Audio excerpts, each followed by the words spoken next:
Good afternoon, guys, and today we are back here out on the streets. So mauna mauna gibuhat ron sa PhilInvest. They're gonna build a bridge going to El Curso from City de Mare, vice versa. Yeah, that's one of the newer developments also. So mauna, it's an afternoon drive, and today we are just gonna be talking about some chill things. So mana, we talked about elections naman daan, di ba? Ito mga happenings. But today, marabag excited na sad ko kay di lang sa election, kaya hapit na sad magpiesta ang Talisay. Kaya bang mga feast days, hapit na. In a way, hapit na Pasko. It's less than 100 days before Christmas. O, di ba? Andam na ba mo? And basically, akong observation na sakto gina mo, it's a lean season sa mga taxi drivers nato. So high day sa mga people in our transport sector, kay lisod gud kuno kaayo ihatag pangitag rides ron mo sayon kay pangitag taxi ron. It's not only the traffic ang grabe, but people don't spend much during, I guess, August, September, and probably October. Pero mabalik-balik na ko nini mga by the time na magkalag-kalag or November, December. So hopefully, yes, because importante mo sa itong economy ang magkuhan ba, people spending, di ba? Kaya kung di mo kita mga taxi driver, daghang maapektuhan pamilya, gasto na mga kananan. There are people, there are industries na dependent sa dana nila. But daghan tag mga drivers ron, mga grab, motorcycle taxis, o kanang mga truck drivers na to na it's not an easy job, but it's a very important job. People taking people from point A to point B, di ba? Ikaw ko do, di ba? Mamaya itong kuhan ng issue sa haya na ba nakuhan ba na kana pareho ni traffic, di ba? Or nagdali ka, naka-appointment, so you need to go somewhere, and then may traffic, so say magmotor ka, mag-taxi, kailangan maglakaw ta. But kumustahon muna ako. How are you guys? Kumusta lang? Ako lang ipakita Cebu traffic in an afternoon. So we can do a lot of chit-chats karon. So kato ako mga amigo, sorry ganini na supposed to be. Nasa invite din ako going to TOPS. Kaya they're building one of the most modern media centers in Cebu. TMC, TOPS Media Center. It's a nice project. Nindot ba na nas babaw ba? So nindot og signal din niya. Di ba? Kani sa mga truck na dagko kayo karong orasa pa sa challenge ni hapon nagkakay truck na mga biyahe o mag-change pag yung lane. So, okay naman mo change yung lane, pero okay, truck ka ba? Okay, change yung lane, truck ka. Diba? Linya lang daan rin sa mong linya. Kanina mong inner lane. Sus, balhin-balhin lagi lane. Kaya magunigayin na lagi maghimog third lane ba? Mga bangga. Mga bangga sila kay why in the world sud mo diha gid ngita gid sila aksidente ba, di ba? Di mo linya. Of course nga na mi ta. They always say that Filipinos hate queuing, hate lining up. They wanna skip the line. Yeah, that even companies are doing benefits na yung mga benefits of skipping the line, di ba?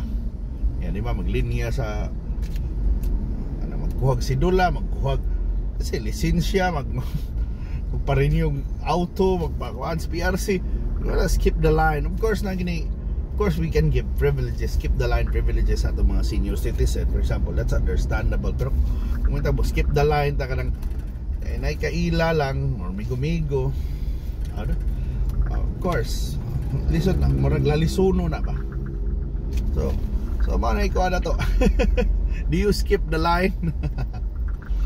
So mana, even in the traffic, in driving, I guess a lot of people wants to skip the line, wants to do a shortcut. May kung sa makasabot rasad gyud ko ana, di ba kay naman tama na pag we grow up na naman pag tag-as kay lines sa Pilipinas kana mabayad tag tuition, mali mabayad tag kuryente, mabayad tag tubig. The good thing is na may mga digitalized na mga digital payments, pero still ba wala na nawag na to.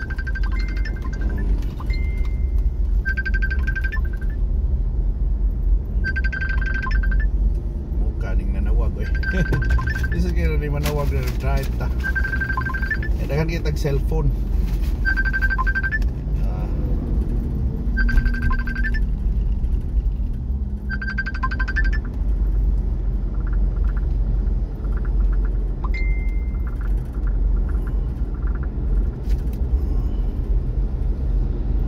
Di sa tabaguan magmuhunong kita ani kung magawan kapoy kay kuan man ay manawag mo. Balhin taglin ani.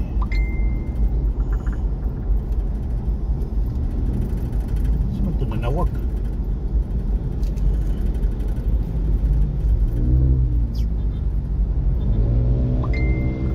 Ako di kakita dahil suppose pa padungkos gym ron.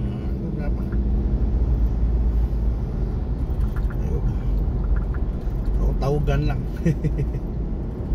Kailangan tag mga wireless stuff pero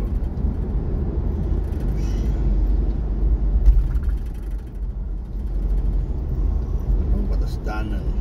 So sige lang.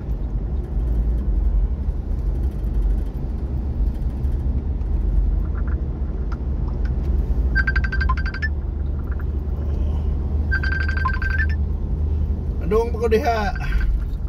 Padung pa ko diha bay. Nag-drive pa ko padung ko diha. Sige lang. Oh, nisod na ka? Nisod na ka? Nisod na ka? Mayo, nisod na ba ka? Di lang ko mo anha, nisod na ba ka? Ha? Ay, mag-workout ya. Sige. Mana na kung game ba? So, mana.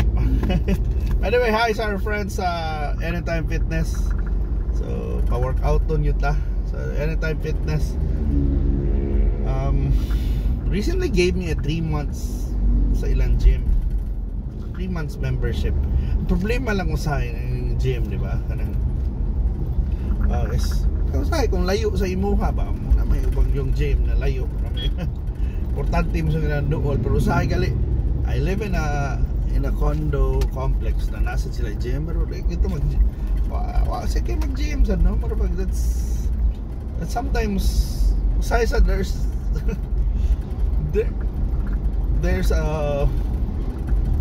there are gyms also or places na that fits your personality ba. Because way back by I used to be a gym rat yun. Hindi mo moto ba? I used to work out like 3 hours, 2 to 3 hours a day, or to 4 hours even sa una. Di ba? And you know, they can work out na kadabang heavy weights, but it's really, I love group exercises, dancing, weight training, even yoga, di ba? Even Pilates, I tried that. Palingaw ako. I like doing it with groups. So depende sa personality lagi ninyo. I love dancing the most, diba? Kana magmanahan mo sa usayaw. Unfortunately, mo to among gym, which was fitness first, isarado siya, you know, because I really love the Les Mills program. You know, nawa ng mga Les Mills na mga instructors, mga hindi na sila updated. Nagyapon tingin na rin sa Cebu ang body combat, but I really prefer the body jam. Mana yan na yun. And then karon na mga gym kaya ko makakuan kay wala kay mga wala to ko mga ganahan na sayaw ba. But who knows, I don't know, this is gonna be our first day. I'm on our way and on my way to Anytime Fitness in Capitol because mag-workout ta. So this is this is MJ Cuenco na to the right. Niagi lang ta sa city uy kusugam dagan sa karni mura mag mura magmalit ang baboy, ma-expire na. Matug yung dagat. Nahinay lang. Pero wala. So we're on our way sa Capitol. So workout kuno ita, diba? But yeah, nice nang naging mga gyms ba, working out. Pero it's nice to do it with a friend. Mo nang akong amigo mo to si Leyland. First day lagi kunuhay na mo, one day or day one. Magpakuyog pag yun siya. And then I did it because katong one amigo mo guna ko tong one of the one in my previous gym, katong mga fitness advisor sa una or kanang mga sales nila are now nagranggo as Anytime Fitness. They stayed in the industry. So mo to gitagaan mig 3 months trial or something like that. So we'll see what happens. Ako lang ini ihatod, pero ako I'll do my best also na mag-workout na diyan maayo na marpadong na ba ta Pasko, di ba? They always say, you know, nasa ginikuha na exercise is really good for your health. Ako tuog yung kuha na, while ang uban mo ingon yun diet is better. If losing weight tinuod na, if you really just wanna lose weight, stop eating. Diet's the best. And of course, losing weight will have a lot of benefits. So wala tong i-goal ana. Pero ang uban sad, ingon ta, di ba? Namin gini mga studies good, mas nindot yun kuno diet. Yes, losing it, but exercise has its own benefits also. Ingon sad pwede ka lang sa diet lang. Let's say maskulado ka, or you'll have, you know, muscles, to develop your muscles, to prevent muscle loss, diba? Or even to general fitness level na tarong mana, para makadu kag stuff, let's say mga kuhan lang good, even daily stuff lang, makaalsa ka sa mga mineral water ka na mga good na. Kung idara na ka, di ba? Antura ka maka-realize na kailangan saan mag-exercise, nindot ng diet. Yes, diet is good. It's important also karon mo tayo, we try to shift to a healthier lifestyle. Of course, but I also get invited sa mga unhealthy lifestyle also. Na events. Mana akong i-wonder lang usay, how come? Namurag natin mga events, happy taba. We normally eat the sinful food, they call it sinful food, kaya di ba ka naman rich in sugar, rich in salt, rich in calories, fat, di ba, i-vilify na nila.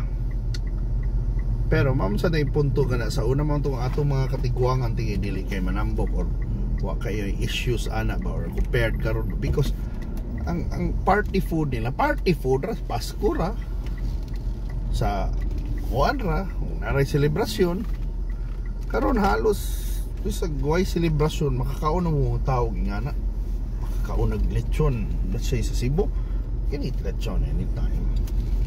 Sa guway okasyon nga handa ka mag-crave, kaon ka, mga ginabot, diba? Sa una ka ng mga ginabot, pero kuhan sa pista ba na what will they do with this innards, diba? Pero karon na people can eat it every day. Ninot na kung bata patapat eventually mo na kinanglan maghinay-hinay na ta, diba? Ako sad, especially ako, yeah, diba? So, kinanglan, I don't know, I'll do my best to still be a food blogger, feature, you know, support gihapon ko sa mga eateries na to, but hopefully I can also find a balance mo na makakita tag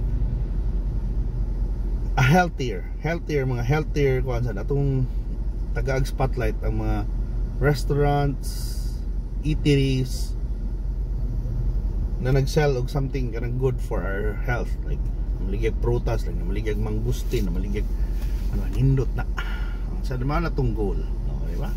Tabang ta, hopefully you gonna support it and let me know your thoughts. Wanto na ko because look at the traffic, guys, and I guess it's gonna be like a long way to go before we reach Capitol. So I like to thank you for joining me on this trip, and see you na sa sunod itong lag drive ugban pa. Bye.